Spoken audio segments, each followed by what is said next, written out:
Introduction. You're driving alone on a quiet, winding road. The kind of road where the trees seem to crowd in on you, and the moonlight barely cuts through the thick canopy. It's late. Too late. But you've been down this road before, right? It's just another stretch of asphalt that'll take you home. Nothing to fear, just keep your eyes on the road, and you'll be fine. That's what you tell yourself, until you realize that something isn't quite right. There's no one else on the road. The world outside your car feels wrong, too still, too silent. Your headlights flicker, casting eerie shadows that seem to move against the laws of nature.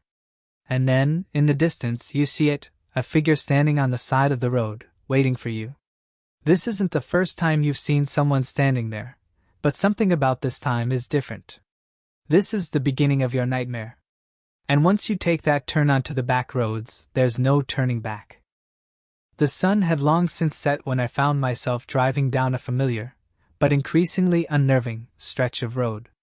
I had taken the back roads home countless times before, those desolate, rural routes that cut through forests and sleepy towns. It was faster, more scenic, and far less trafficked. I could drive the winding paths without another soul in sight for miles, just the hum of my tires against the pavement and the occasional rustle of wind in the trees. But tonight was different. The air felt colder than it should have been, and I couldn't shake the feeling that something was watching me. The headlights of my old sedan cut through the darkness, illuminating the road ahead, but the trees on either side of the road seemed unnaturally close.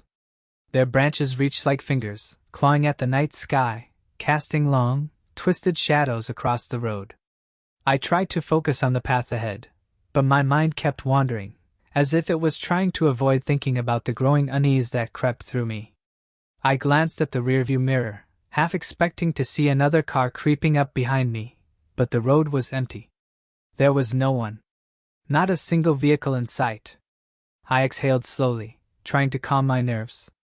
It was late, too late, and the quiet road was beginning to feel suffocating, as though the night itself was closing in on me. The radio buzzed in the background, the static barely audible over the sound of the engine.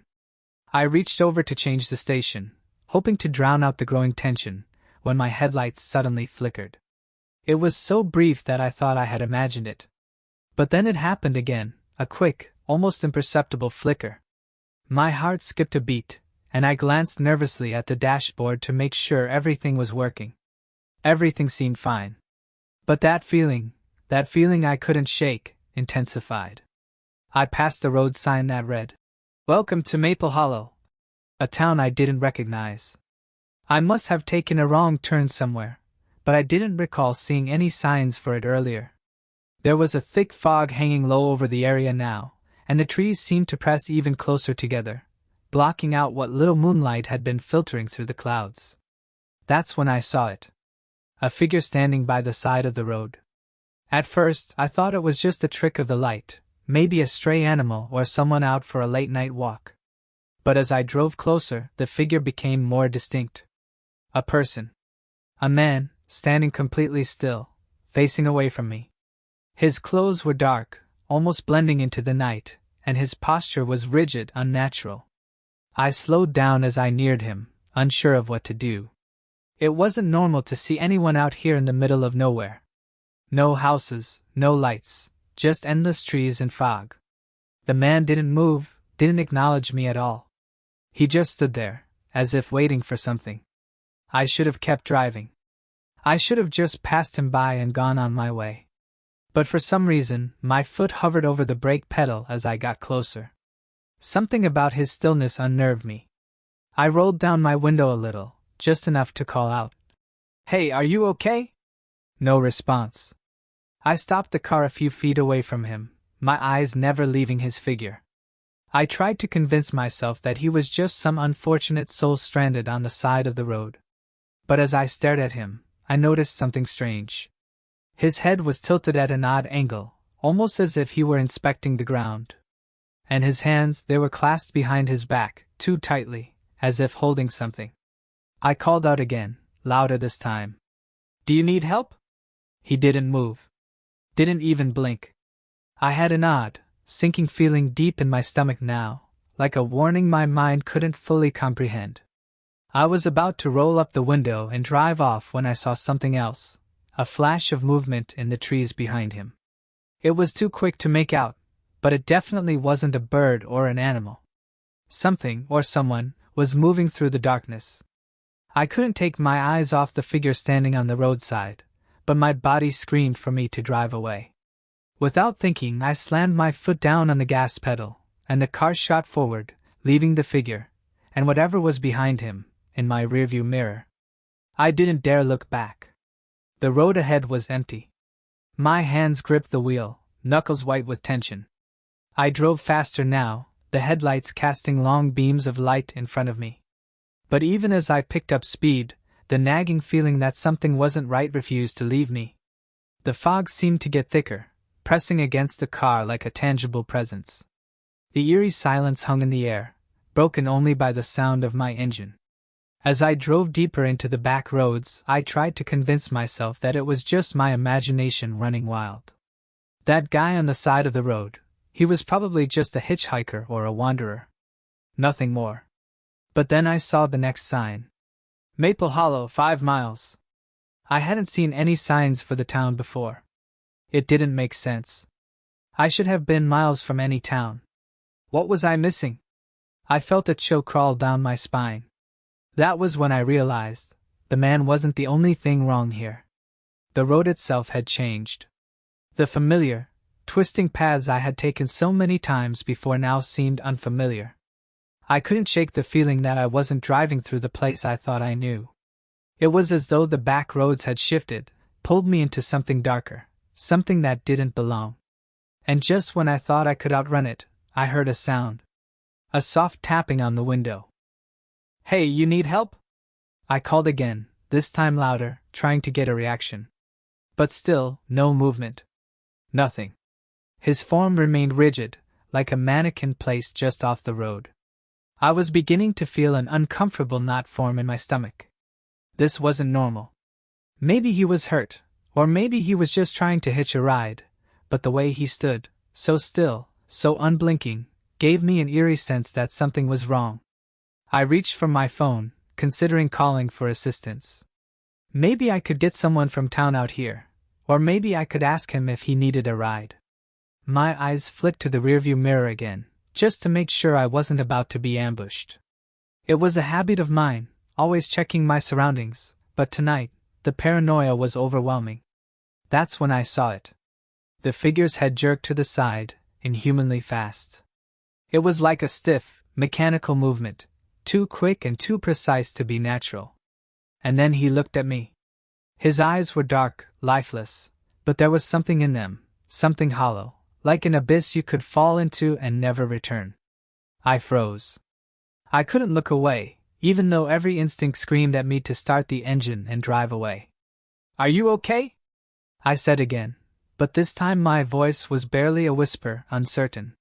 For a long moment he didn't answer. His expression remained unreadable, his face bathed in the sickly glow of my headlights.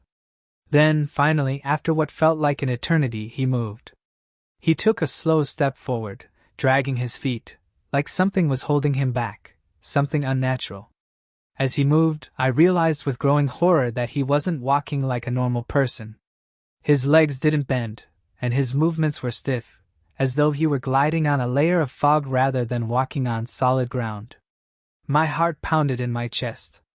I slammed my foot on the gas and sped away, heart racing. The tires screeched on the damp road as I swerved around the curve. I glanced in my rearview mirror, half expecting to see him chasing after me, but the road behind was empty. I let out a shaky breath and pushed the gas pedal down harder, eager to put the strange encounter behind me. But the further I drove, the more the road seemed to stretch out before me. The fog thickened, curling around the trees and enveloping the car in a ghostly embrace. I glanced at the clock on the dashboard. I'd been driving for nearly 2 hours. There was no way I should still be on this road. I should have reached the main highway by now, or at least seen a sign indicating how far I was from anything resembling civilization. I slowed down, peering into the mist ahead. There was nothing, just more trees, more fog. A deep, unsettling silence had settled over the world outside, as if everything had stopped moving, waiting for something. Then I saw it again, another figure standing by the side of the road. At first, I thought I was imagining things, my mind still rattled from the encounter with the first stranger. But no, it was real. There, just up ahead, another person stood in the fog, staring into the dark distance. And like the first, they didn't move. Not even a twitch. I should have turned around, driven in the opposite direction, anything to escape this strange road, but my foot was frozen on the brake pedal. I couldn't look away. This time, however, there was something different. I couldn't see his face, only a silhouette, but the way he stood, the way he angled his head, it looked like he was waiting for me. Like he knew I would come. With trembling hands, I grabbed my phone and dialed the only number I could think of, my brother. He always told me I was too paranoid, but maybe now he would understand. But as I waited for the call to connect, something unexpected happened. The figure raised his hand. Slowly, slowly, as if every movement took great effort. He pointed at me. I could see nothing but the dark void of his hand, his arm, stretched toward me like an accusing finger. Then, in a low, raspy voice that sent a shiver down my spine, he spoke. "Turn back," he said. The words were quiet, barely audible above the roar of my own heartbeat, but they were enough to freeze me in place. "Turn back," he repeated, his voice now a whisper that seemed to seep into the very air around me. My breath caught in my throat. I couldn't move, couldn't think. The fog was suffocating, the trees closing in around me. The road had narrowed, and the weight of something dark and ancient pressed against my chest. "Turn back." The words echoed in my mind, louder than before, until it felt like the world itself was repeating them. I slammed my foot onto the gas pedal, not caring that I had no idea where I was going. I just needed to get away from this place, away from these figures. My tires squealed in protest, and the engine roared as I tore down the road, faster and faster. But no matter how fast I drove, the road didn't seem to end. The trees pressed closer, the fog thickened, and the figures. I could see more of them now. They were lining the sides of the road, standing still, staring at me with those dark, lifeless eyes. I was no longer sure if I was still on the same road, or if the road had changed. The lines between reality and nightmare were blurring. And the worst part was, I could hear them. They weren't silent anymore. The whispers? The whispers had started, faint at first, but now they grew louder. Low, incomprehensible words, swirling around my car like an invisible storm. They were coming from the trees, from the fog, from the figures who stood motionless at the edge of the road. I couldn't make out the words, but I could feel the pressure of them, pushing against me. I was trapped. I couldn't breathe. The air in the car felt thick, almost like it had turned to a liquid, suffocating me with every breath. My hands were gripping the steering wheel so tightly that my knuckles were white. My brother's voice echoed in my mind, telling me to calm down, that I was overthinking things. But this wasn't just nerves. Something was wrong. Deeply wrong. The figure's finger still pointed at me, its gesture slow, deliberate. His head tilted to one side, as if waiting for me to respond, as if he had some sinister expectation. I had to do something. I couldn't just sit here forever, waiting for whatever was going to happen next. I slammed the car into reverse.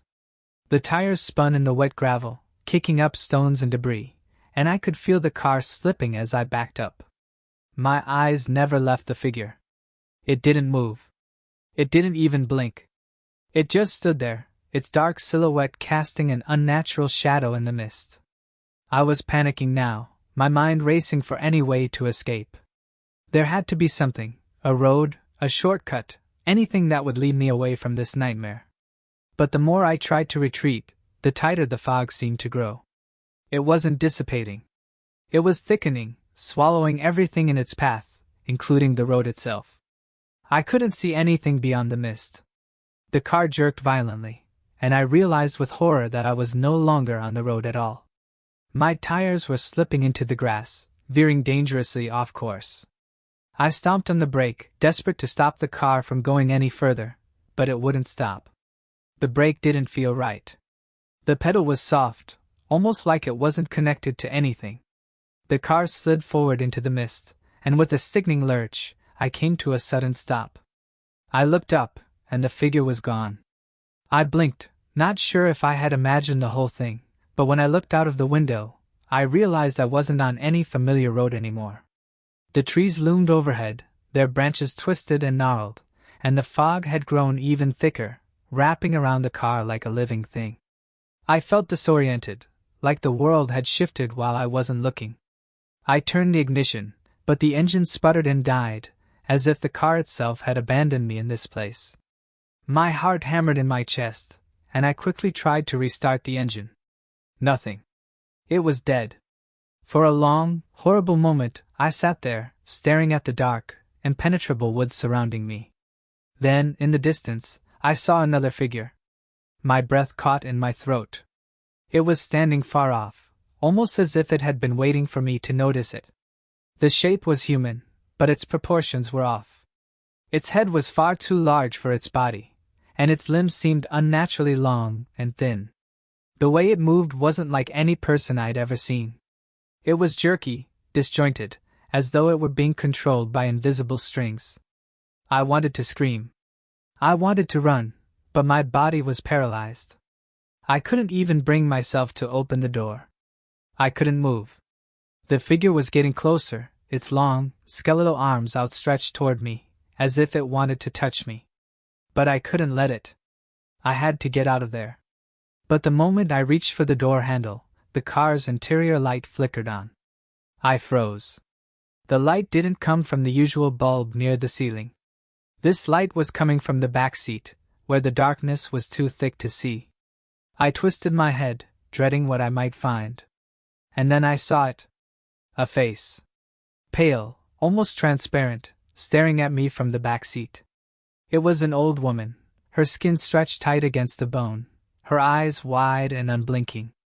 Her mouth was open, but no sound came from it, just an endless, hollow stare that seemed to pierce through me. Her face was frozen in a grotesque grin, her lips twisted into a sickening rictus. I slammed my hand over my mouth, trying to stifle the scream that bubbled up from deep inside. She was so close. Too close. Her face was right there, inches away, and I could feel the coldness of her breath on my skin. I whipped around, my heart racing, and reached for the door handle again. This time, I yanked the door open and bolted out of the car. I didn't care about anything else, just getting away. But as soon as my foot hit the ground, I heard a voice behind me. "Where are you going?" it whispered. The voice wasn't human. It was too deep, too distorted, like something that had crawled up from the depths of the earth. I turned, and I saw the figure again, the one with the long, twisted limbs. It was closer now, and the road I had once been on had vanished completely, swallowed by the mist and the trees. The landscape had warped into something otherworldly, something wrong. I tried to move, tried to run, but the ground beneath my feet was soft, like it was made of something living, something that grabbed at my ankles and tried to pull me down. I stumbled, my breath ragged as I glanced around, desperate for any kind of escape. But all I saw was more darkness, more trees, more figures that seemed to appear out of nowhere. A voice echoed in my mind, cold and cruel, "You're not supposed to be here." The voice seemed to reverberate through the very ground beneath me, a low, guttural whisper that gnawed at my mind. It wasn't just words, it was something older, something darker, a presence I could feel deep in my bones. I didn't dare turn around. If I did, I knew I'd see it again, whatever it was.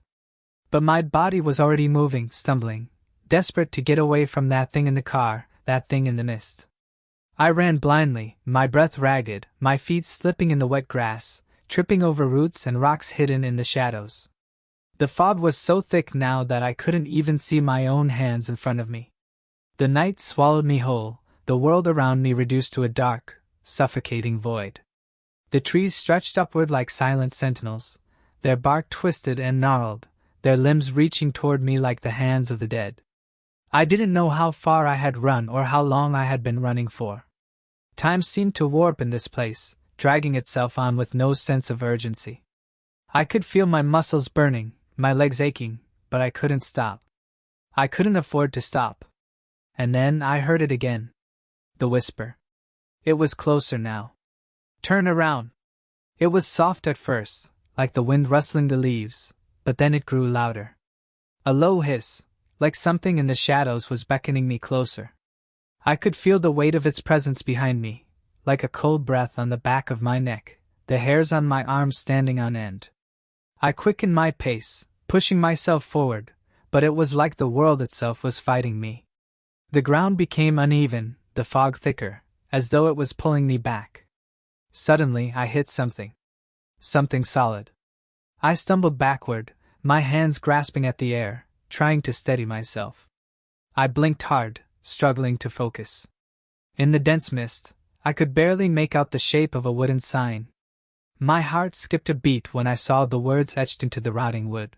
Maple Hollow. No. No, this couldn't be real. I had just left Maple Hollow. How was I back here? How could this be? My head swam.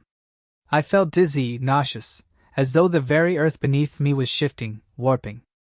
I was trapped, I realized. Trapped in some kind of loop. The same twisted road. The same oppressive fog.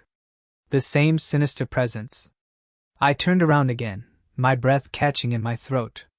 There, standing at the edge of the trees, was a figure. Not the same as before. This one was different. Taller. More imposing. A silhouette too large to be human. Its eyes burned with a feral intensity, glowing yellow through the fog, staring at me like a predator. It was watching me, waiting for me to make my next move. I froze, paralyzed by fear. My body refused to obey my mind. Every instinct told me to run, but my feet were stuck to the ground, as if the earth itself had decided that I belonged here, in this place, with them. Then the figure moved. But it didn't walk. It glided. Like something unnatural, its body twisting and stretching in ways that no human could ever move. Its arms extended impossibly long, fingers reaching for me with a slow, deliberate crawl. I could hear the wet scrape of its feet against the ground, the low rasping sound of something dragging along the earth. And then, its mouth opened. It wasn't a mouth that belonged to any creature of this world. It was wide, far too wide, and jagged teeth lined the inside, glowing with the same sickly yellow light as its eyes. The thing let out a low, guttural growl, a sound that vibrated through my chest, rattling my ribs. It was hunting me. In that instant, something snapped inside me. The terror that had been suffocating me turned to raw panic. I turned and ran, no more hesitation, no more doubts. I sprinted without direction, without purpose, just away from that creature, away from whatever nightmare this place had become. I heard it behind me, closing the distance with unnatural speed. The sound of its footsteps echoed in my ears, and each step felt like a blow to my chest. My lungs burned, my legs screamed, but I couldn't stop. I wouldn't stop. And then, just when I thought I could run no longer, I saw it, a flicker of light through the fog. I wasn't sure if it was real, but it was the first sign of anything resembling escape. A break in the darkness. I ran toward it with everything I had left, pushing through the dense fog, my mind desperate to believe it was real, that there was still a way out. The light grew brighter as I neared it, and I saw the outline of a building ahead, a small, dilapidated house. The porch light flickered weakly, casting a dim glow across the path leading to the door. It wasn't much, but it was something. A place of shelter. I had to get inside. But as I reached the front steps, something stopped me. A voice. It was the same whisper, but this time, it wasn't distant. It was right behind me, hot and wet, brushing against my ear. You should have stayed away. I spun around, my heart leaping into my throat.